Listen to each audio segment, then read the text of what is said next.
నమస్కారం. నేను మీ డాక్టర్ అల్లూరి. ఈరోజు మన అందరం కూడా చాలామంది ఎక్కువగా ప్రాబ్లమ్ ఫేస్ చేస్తున్న దాంట్లో షుగర్ కంప్లైంట్ అన్నది చాలామందికి తెలుసున్నది.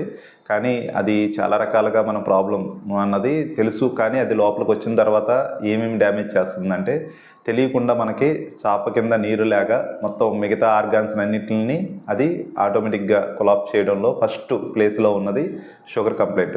అసలు షుగర్కి మనం మందులు ఏ విధంగా వాడతామని తెలుసుకుంటే, షుగర్లో చాలామంది నార్మల్గా ఉన్నప్పుడు కూడా హై లెవెల్లో దాని డోస్ పెంచుకోవడం వల్ల ఎక్కువగా షుగర్ కంప్లైంట్ కన్నా మిగతా ఆర్గాన్స్ డ్యామేజ్ అన్నది ఎక్కువగా జరుగుతున్నాయి. దానివల్ల వచ్చే కంప్లైంట్లో మేజర్ కంప్లైంట్ మన బాడీలో సర్క్యులేషన్ తగ్గడం, అలాగే గ్యాస్ట్రిక్ బాగా పెరగడం, అలాగే నీరసం వీక్నెస్ అన్నది బాగా పెరిగిపోవడం, అలాగే బాడీలో ఉన్న వెయిట్ అన్నది రెడ్యూస్ అవ్వడం, ఇలాంటి కంప్లైంట్ అన్నది ఎక్కువగా జరుగుతున్నాయి. అసలు షుగర్ని ఎలా బ్యాలెన్స్ చేసుకోవాలి అన్నదానికి చాలా రకాల సొల్యూషన్ అన్నది ఉంది. దాన్ని క్లియర్గా మీకు తెలుసుకుని కరెక్ట్గా మెయింటైన్ చేసుకుంటే